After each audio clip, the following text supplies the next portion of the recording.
Everyone, welcome back to Care Plant Education. आज की class में हम पढ़ने वाले हैं प्लांट फिजियोलॉजी। इसके पहले टॉपिक में शुरू करूं, मैं बता दूं आपको कि अभी इसके पहले हमारी जीएस की क्लासेस चल रही थी और हमने नीट के लिए एक अलग प्ले लिस्ट बना रखी थी। तो अब हमारी दोनों क्लासेस, नीट की भी और जीएस की भी दोनों क्लासेस हुआ करेंगी अल्टरनेट करके। ओके, तो शुरू करते हैं प्लांट फिजियोलॉजी।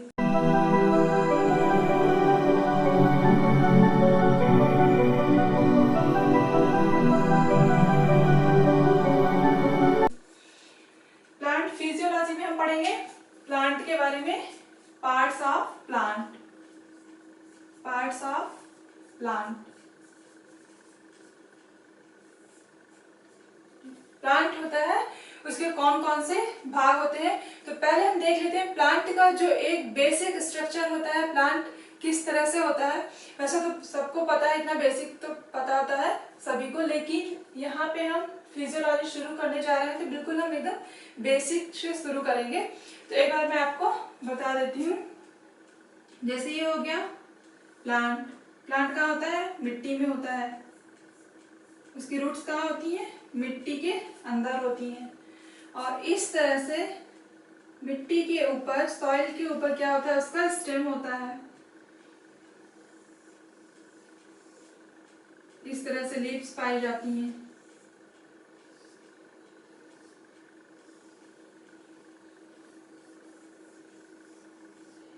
ये क्या हो गया? एक प्लांट का स्ट्रक्चर हो गया। ओके, तो प्लांट का ये जो ऊपरी भाग होता है, मिट्टी से ऊपर वाला जो पोर्शन होता है, ऊपर वाला जो पार्ट होता है, ये क्या कहलाता है? शूट। ये क्या कहलाता है? शूट कहलाता है। मिट्टी के नीचे जी जो भाग पाया जाता है, ये भाग, ये क्या कहलाता है? रूट कहलाता है। रूट। रूट मतलब हमारी जो जड़ें होती हैं वो मिट्टी के नीचे पाई जाती हैं, और मिट्टी के ऊपर जो भाग पाया जाता है वो क्या कहलाता है? शूट कहलाता है। ओके, तो शूट में ये क्या है हमारा? स्टेम। स्टेम, ये जो तना हो गया, और क्या हो गई? ये लीफ हो गई। लीफ है। पत्ती हो गई। इस तरह से स्ट्रक्चर होता है लीफ का।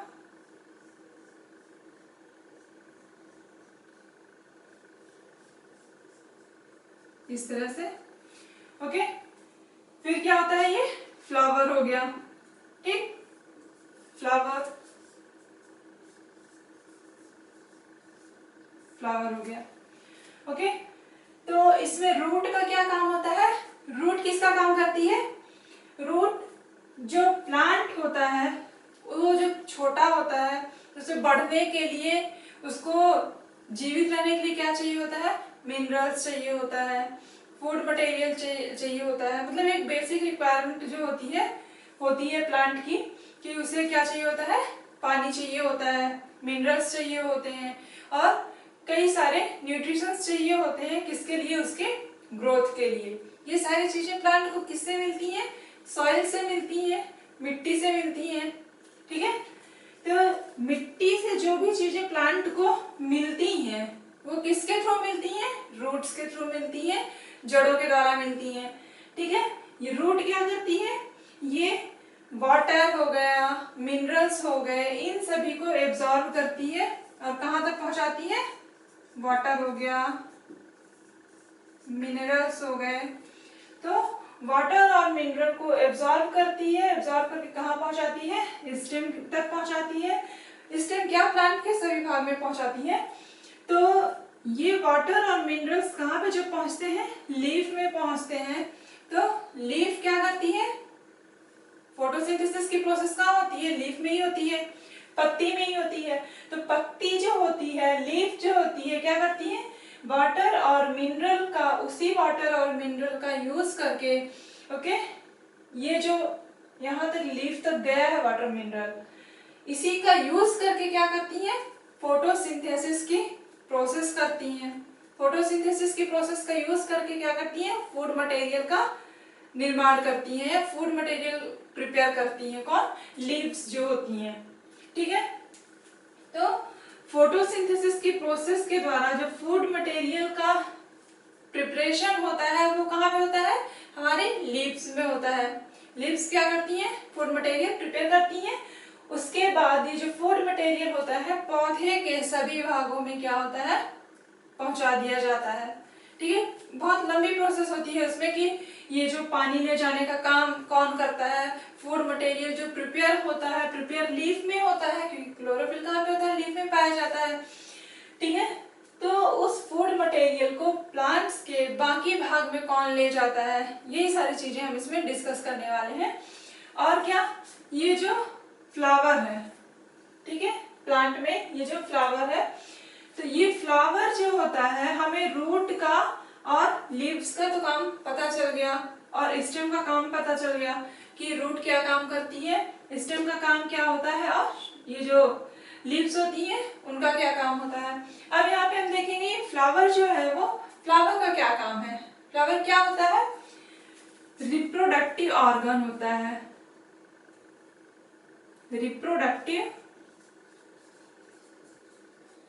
रिप्रोडक्टिव ऑर्गन होता है कौन, फ्लावर। ठीक है, तो यहाँ पे हम फ्लावरिंग प्लांट्स के बारे में पढ़ने वाले हैं। तो सबसे पहले हम डिस्कस कर लेते हैं एक जो फ्लावर होता है उसका जो बेसिक स्ट्रक्चर होता है उसमें कौन कौन से स्ट्रक्चर पाए जाते हैं।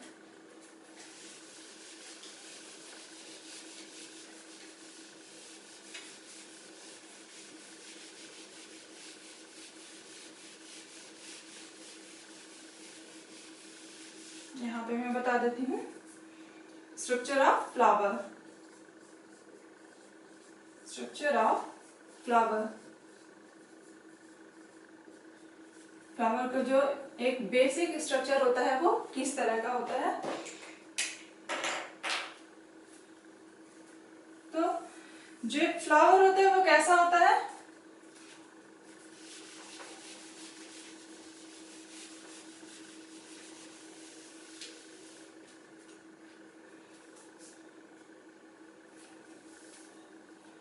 सबसे पहले इस तरह से नीचे क्या होता है, फ्लावर अगर आप लोगों ने देखा हो तो होता है ना नीचे इस तरह से एक डंडी जैसी स्ट्रक्चर होती है, इसे क्या कहा जाता है, ये कहलाता है पेडिकल। ये क्या कहलाता है, पेडिकल। आप लोगों ने अब देखा होगा जब फूल तोड़ते होंगे तो जो पेडिकल होता है उसके ऊपर एक कुछ इस तरह से स्ट्रक्चर पाया जाता है, इस तरह से। ये क्या कहलाता है, थैलमस। ये क्या कहलाता है, थैलमस, थैलमस। ओके, थैलमस के ऊपर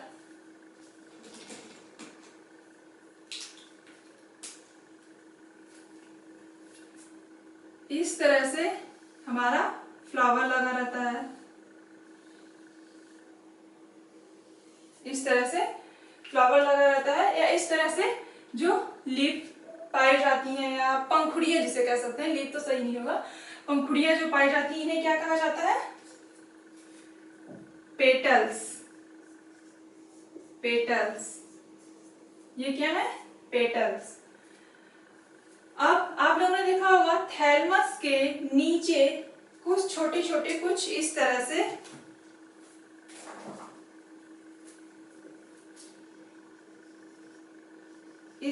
छोटी छोटी लीव्स जैसा स्ट्रक्चर पाया जाता है। ये क्या कहलाता है,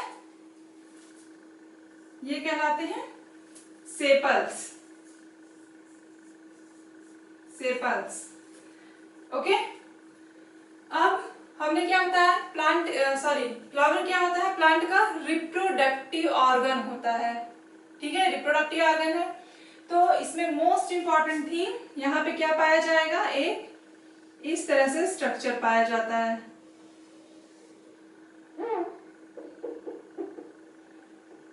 एक इस तरह से स्ट्रक्चर पाया जाता है। ये क्या कहलाता है, ये कहलाता है कार्पेल। क्या कहलाता है, कार्पेल।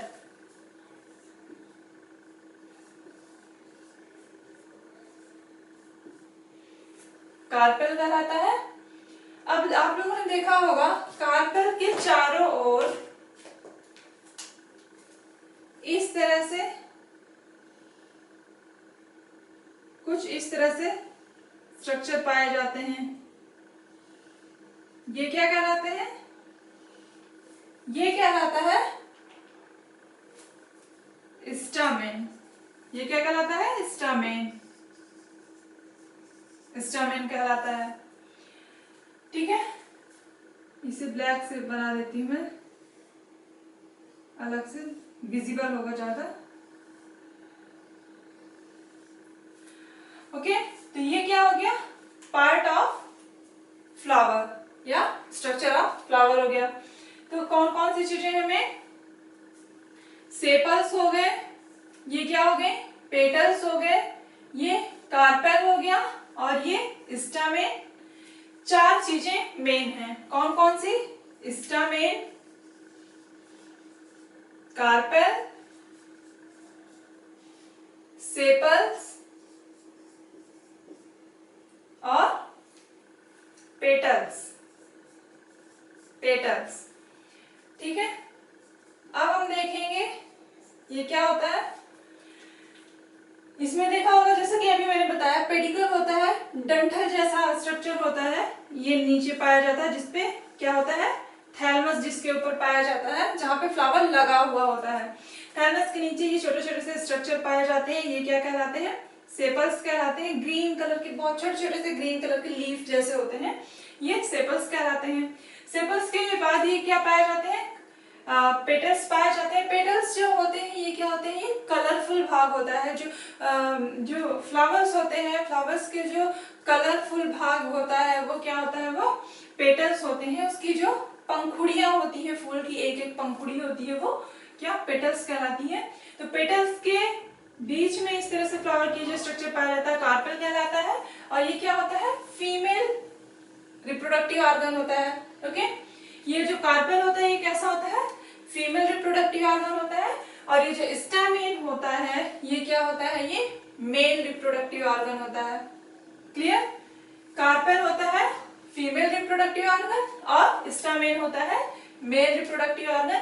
और ये जो इस तरह से स्ट्रक्चर मैंने इंडिकेट किया है, ये क्या है? स्टामेन है। और ये बीच वाला भाग जो है इस तरह से, ये क्या है? कार्पेल है। ठीक है, क्लियर? अब देखते हैं, अब जब स्टामेन जो होता है, अगर स्टामेन एक से, अब एक जैसे कोई फ्लावर हो गया, तो फ्लावर में एक स्टामेन तो पाया नहीं जाएगा, कई सारे स्टामेन पाए जाते हैं। ठीक है, तो जो स्टामेन होता है, तो स्टामेन का जब एक से अधिक पाए जाएंगे, मतलब ग्रुप में पाए जा रहे हैं, तो हम ग्रुप को क्या बोलेंगे? ग्रुप ऑफ स्टामेन क्या कहलाएगा? Androecium. Group of stamen androecium.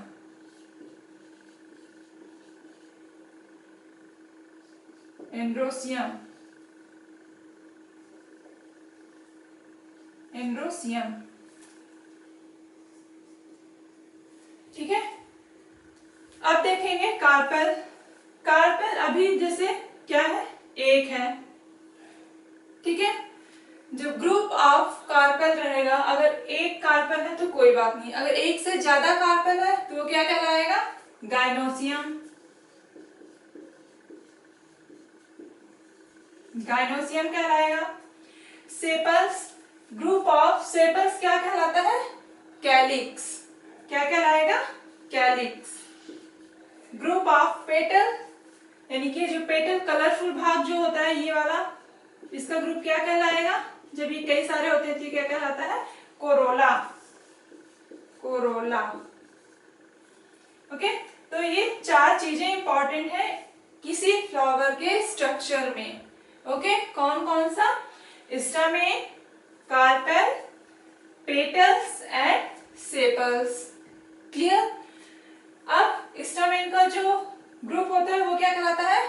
एक बार मैं फिर से रिपीट कर दे रही हूँ, वो क्या कहलाता है? एंड्रोसियम कहलाता है। कार्पेल का ग्रुप क्या कहलाता है? गाइनोसियम कहलाता है। ग्रुप ऑफ सेपल्स क्या कहलाते हैं? कैलिक्स कहलाता है। और ग्रुप ऑफ पेटल्स क्या कहलाता है? कोरोला कहलाता है। क्लियर? आगे बढ़े।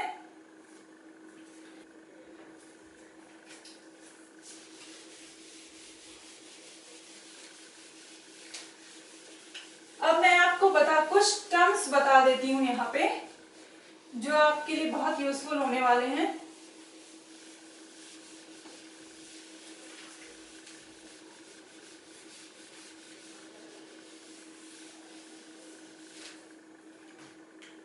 जैसे क्या हो गया,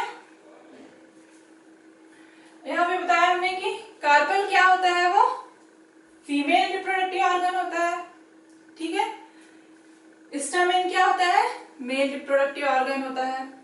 ओके, तो हमने देखा है कि जो ह्यूमन होता है, ह्यूमन जैसे हम सभी हैं, तो क्या होता है उनमें मेल अलग पाए जाते हैं, फीमेल जो होती है वो अलग पाए जाते हैं, ठीक है। मेल रिप्रोडक्टिव ऑर्गन्स मेल में पाए जाते हैं, फीमेल रिप्रोडक्टिव ऑर्गन कहाँ पाए जाते हैं, फीमेल्स में पाए जाते हैं। यानी कि जो सेक्स ऑर्गन होते हैं, फीमेल सेक्स ऑर्गन फीमेल्स में और मेल सेक्स ऑर्गन किसमें पाए जाते हैं, मेल्स में पाए जाते हैं। उसी तरह क्या होता है फ्लावर्स में भी होता है, क्योंकि फ्लावर्स में भी क्या हो रहा है, सारी प्रोसेस हो रही है, फर्टिलाइजेशन हो रहा है, जाइगोट का फॉर्मेशन हो रहा है, सारी चीजें हम डिटेल से भी डिस्कस करेंगे। तो होता क्या है कि अगर फ्लावर्स में कोई एक फ्लावर है, तो अगर उनमें अलग अलग फ्लावर में अलग अलग क्या हो रहा है, सेक्स ऑर्गन्स पाए जा रहे हैं, ठीक है, तो उन्हें क्या कहा जाएगा। और अगर एक ही फ्लावर में दोनों चीजें एक साथ पाई जा रही हैं, दोनों मेल फीमेल दोनों सेक्स ऑर्गन पाए जा रहे हैं, तो वो क्या कहलाएंगे, उनके लिए कुछ टर्म्स है, मैं यहाँ पे आपको डिस्कस करके बता रही हूँ। जैसे हो गया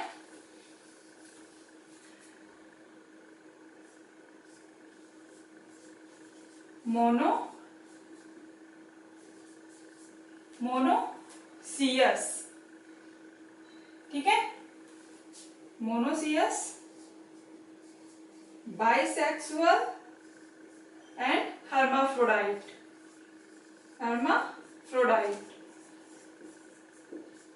ये हो गए एक, ये टर्म्स हो गए, ठीक।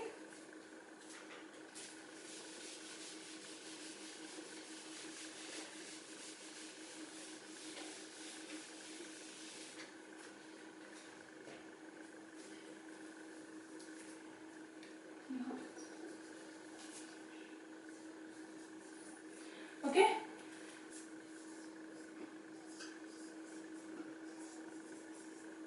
एंड यूनिसेक्सुअल,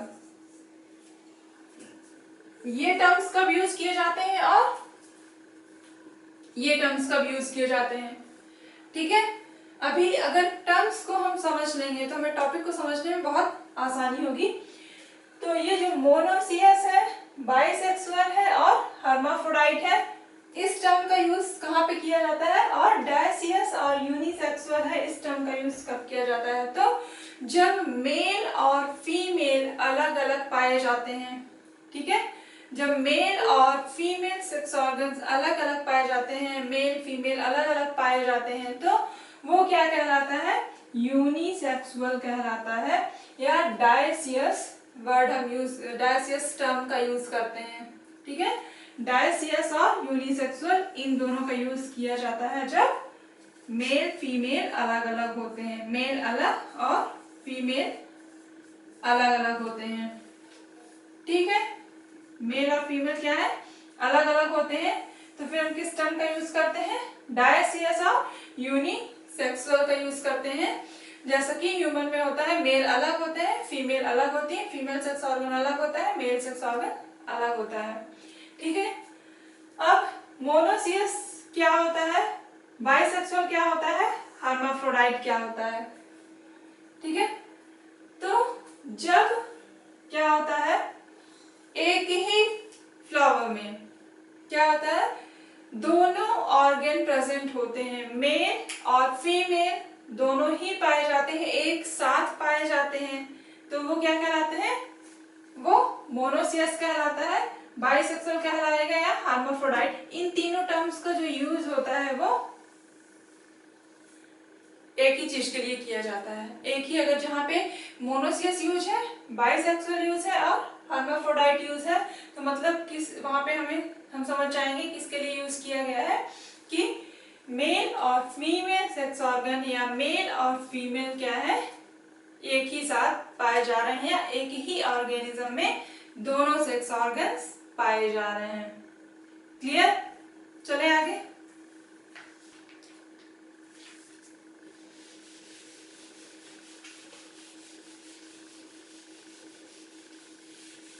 अब यहाँ पे देख लेते हैं, हमने देख लिया कि जो सेक्स ऑर्गन होते हैं वो अलग अलग पाए जाते हैं। तो यहाँ पे हम देख लेते हैं यहाँ पे क्या होता है, किस तरह से गैमेट का फॉर्मेशन होता है और किस तरह से नया जाइगोट का फॉर्मेशन होता है। थोड़ा सा एक बार, जिससे आपको चीजें समझ में आए टर्म्स। जैसे मेल गैमेट हो गया, ठीक है, मेल गैमेट हो गया, और फीमेल गैमेट, फीमेल गैमेट।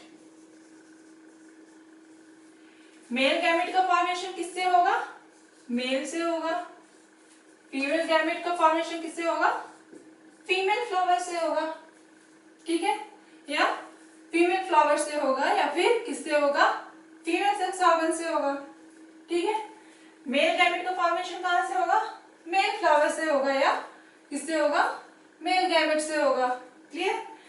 तो मेल गैमेट बनेगा मेल से, फीमेल गैमेट बनेगा फीमेल से। क्लियर? तो जब दोनों गैमेट का फ्यूजन होगा, क्या होगा? फ्यूजन होगा, देन फर्टिलाइजेशन होगा, फर्टिलाइजेशन होगा, फर्टिलाइजेशन होगा, या इसे सिनगैमी भी कहा जाता है, सिनगैमी, ठीक है। तो इसका फर्टिलाइजेशन होगा। आफ्टर फर्टिलाइजेशन क्या होगा? जाइगोट का फॉर्मेशन होगा। क्या होगा? जाइगोट का फॉर्मेशन होगा। और यही जाइगोट, जो जाइगोट बन रहा है, यही जाइगोट क्या होता है? एक पूरा प्लांट जो बनता है, तो उस प्लांट को कौन बनाता है? यही जाइगोट क्या करता है? इसी जाइगोट से प्लांट का, नए प्लांट का फॉर्मेशन होता है। क्लियर? तो यहाँ पे फ्लावर का क्या रोल है, क्या इंपॉर्टेंस है फ्लावर का, आपको क्लियर हो गया होगा कि जो मेल फ्लावर है वो, उससे मेल गैमेट बनेगा, फीमेल से फीमेल गैमेट बनेगा। आफ्टर फर्टिलाइजेशन क्या होगा? जाइगोट का फॉर्मेशन होगा, और जाइगोट से क्या होगा? पूरा एक नया प्लांट बनेगा। क्लियर? अब चलते हैं आगे।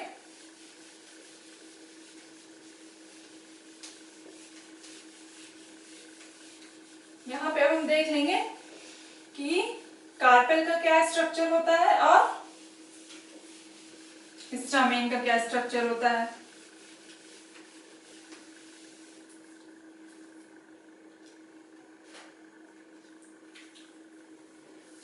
देख लेते हैं कार्पेल का स्ट्रक्चर। कार्पेल, कार्पेल का स्ट्रक्चर देख लेते हैं किस तरह से होता है।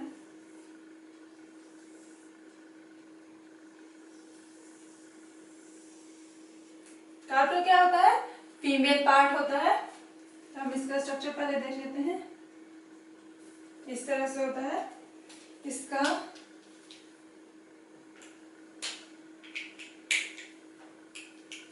ये भाग क्या कहलाता है? स्टिग्मा। ऊपरी भाग क्या कहलाता है इसका? स्टिग्मा। और ये लंबे जो गर्दन जैसा ये भाग दिख रहा है, ये क्या कहलाता है? स्टाइल। ये स्टाइल कहलाता है। और ये क्या कहलाता है? यहाँ पे क्या होते हैं? ओवरी। ओवरी, ओवरी में इस तरह से स्ट्रक्चर पाया जाता है। ये क्या होता है? ओव्यूल। ओव्यूल, ओव्यूल के अंदर क्या पाया जाता है? Gamete, female gamete, female gamete पाया जाता है। कहाँ पे? ओव्यूल के अंदर। ठीक है, तो ये क्या हो गया? ये हो गया कार्पेल। ओके, कार्पेल क्या है?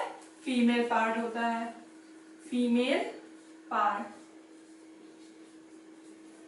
ओके, फ्लावर का फीमेल पार्ट होता है क्या? कार्पेल। तो होता क्या है, जब पॉलिन ग्रेन आएगा तो क्या होगा?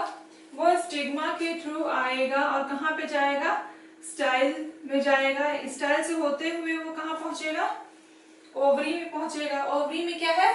ओव्यूल है, और ओव्यूल के अंदर क्या है? गैमेट है। तो जो पॉलन ग्रेन कहाँ पहुंचेगा?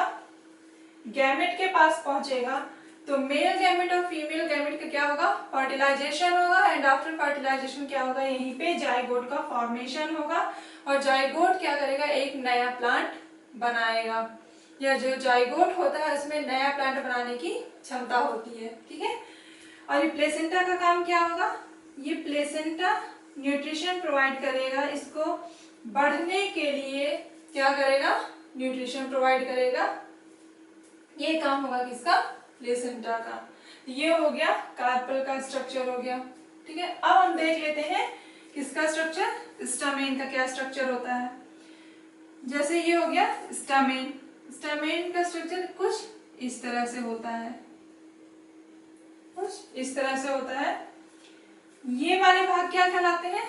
ये ऊपरी भाग, सबसे पहले ये जो ऊपरी पोर्शन है ये क्या कहलाएगा? एंथर कहलाएगा। क्या कहलाएगा? एंथर। एंथर कहलाएगा।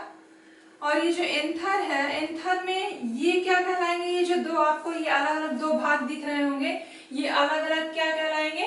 ये कहलाएंगे क्या? लोब।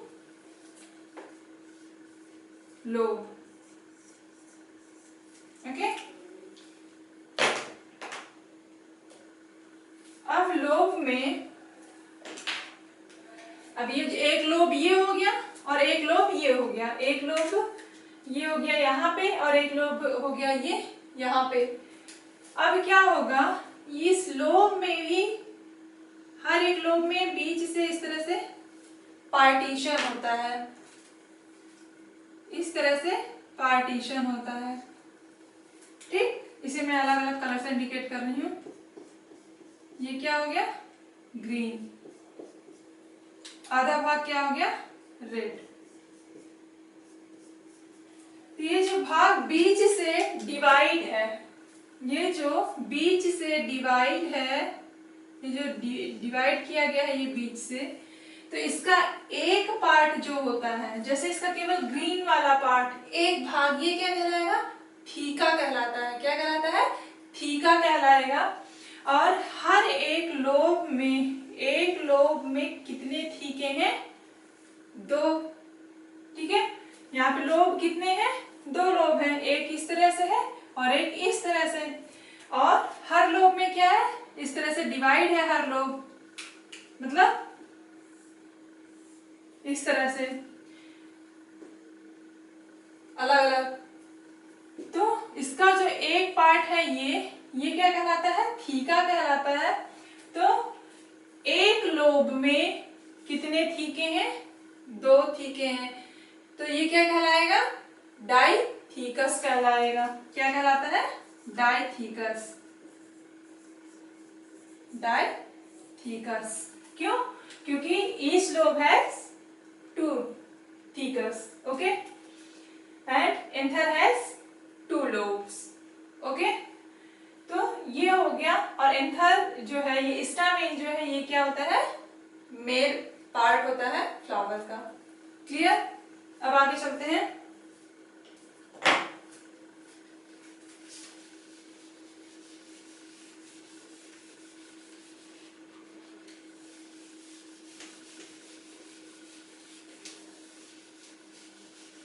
अब यहाँ पे मैंने बताया था कि जो फीमेल पार्ट होता है वो क्या कहलाता है? गाइनोशियम कहलाता है। कार्पेल जो होता है फीमेल पार्ट होता है, जो क्या कहलाता है? गाइनोशियम होता है। गाइनोशियम कहा जाता है ग्रुप ऑफ कार्पेल। तो अगर एक कार्पेल है तो उसे क्या कहा जाएगा? मोनोकार्पेलरी। ठीक है।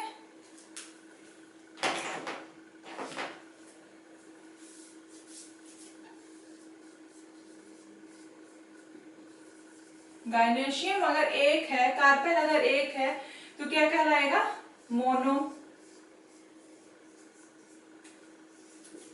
मोनोकार्पेलरी। ठीक है।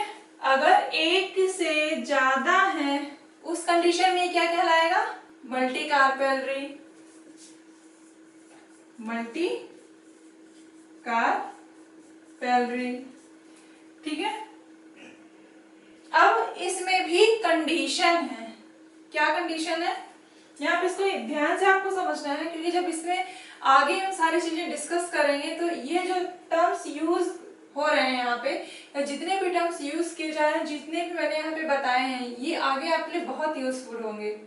ओके, तो कोई डाउट नहीं रहेगा। अगर यहाँ पे टर्म्स समझ में नहीं आएंगे तो आगे भी जो होगा काफी कंफ्यूजन रहेगा। तो अगर एक गायनोशियम है, एक कार्पेल है तो मोनोकार्पेल रिंग, मल्टी है मतलब एक से ज्यादा है तो मल्टी कार्पेल रिंग। तो अगर एक कार्पेल है तो चलो ठीक है, वो मोनोकार्पेल रिंग कहलाया। अगर एक से ज्यादा है तो हम उसे मल्टी कार्पेल रिंग कह रहे हैं। साथ ही साथ यहाँ पे क्या चांसेस बढ़ जाते हैं कि अगर एक से ज्यादा है तो हो सकता है वो आपस में अटैच हो, एक दूसरे से मिले हुए हों। ये भी एक कंडीशन हो सकती है कि जो कार्पेल प्रेजेंट है एक से ज्यादा हैं तो आपस में एक दूसरे से जुड़े हुए हों, या फिर हो सकता है कि वो अलग अलग होंगे। तो अगर वो आपस में एक दूसरे से अटैच हैं, जुड़े हुए हैं, तो उस कंडीशन में हम उसे क्या कहेंगे? हम उसे कहेंगे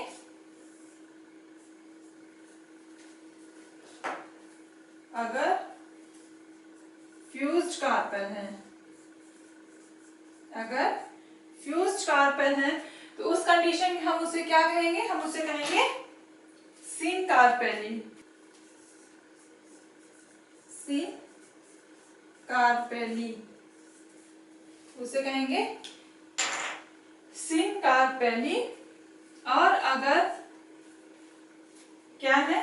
अलग अलग है, मतलब कार्पेल कैसे है? सेपरेट है, फ्यूज्ड नहीं है, not fused, not fused, then उस कंडीशन में हम उसे क्या कहेंगे?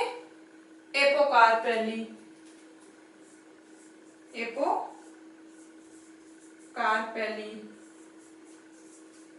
क्लियर? तो अगर कार्पेल एक से ज्यादा है तो उसे मल्टी कार्पेली बोलेंगे, और अगर वो फ्यूज्ड कंडीशन में है, आपस में मिले हुए हैं, अटैच है, तो हम उसे क्या बोलेंगे? सिनकार्पेली टर्म का यूज होगा। और अगर आपस में फ्यूज्ड नहीं है तो हम उसे क्या बोलेंगे? हम बोलेंगे एपोकार्पेली। ठीक है, तो ये कुछ टर्म्स थे जो इस जो टॉपिक हम फिजियोलॉजी पढ़ने जा रहे हैं उसके लिए काफी इंपॉर्टेंट थे। और हमने फ्लावर का स्ट्रक्चर देखा। तो आज की क्लास में बस इतना ही, इसके आगे हम डिस्कस करेंगे हमारी नेक्स्ट क्लास में। ओके, तो आज की क्लास को आप अच्छे से देखिए, समझिए, और अगर कोई डाउट हो इससे रिलेटेड तो आप हमें कमेंट सेक्शन में कमेंट करके बता सकते हैं। Okay, thank you.